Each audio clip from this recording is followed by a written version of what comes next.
ওম শান্তি। আজ আমরা 16 তারিখের প্রাতঃমূল্যে সার শুনব। আজ প্রাণ ফিরে পাওয়ার সেই সত্য গল্পে ফেরা, অর্থাৎ কলি থেকে সত্যে, অর্থাৎ বিস্তারের রচনা থেকে বিন্দুতে ফেরা, যাকে তমপ্রধান থেকে শতপ্রধান বলা হয়েছে।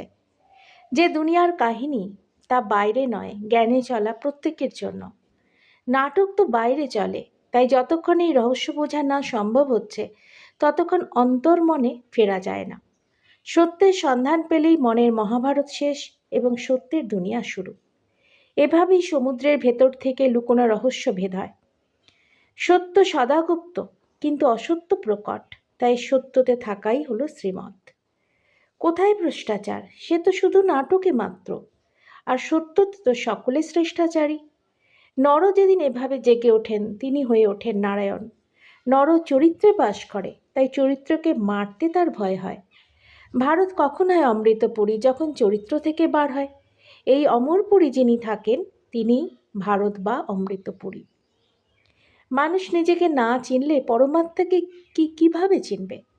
নাটকের মধ্যে আমরা বোমা বারুদের গল্প শুনি, বিনাশের গল্প শুনি, কিন্তু গল্পের সত্যতা তো মূল স্মৃতিকে চিনে যাওয়া।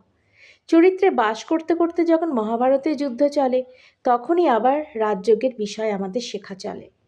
সত্যযুগের কাহিনী তাদেরই জন্য যারা মনকে বিস্তার থেকে সরিয়ে নেয়, আবার কলিযুগের কাহিনী তাদেরই জন্য বাকি যারা চরিত্রকে আমি বলে তাদের, বা সত্যের না কলিযুগের বিষয় নিয়ে ভাবনা আছে, কারণ তারা নাটকের মধ্যে পড়ে। তাই প্রলয় নিয়ে আজ শাস্ত্রে বলা হয়েছে, কিন্তু প্রলয় বলুন বা বিনাশ সবটাই তো নাটকের বাইরে।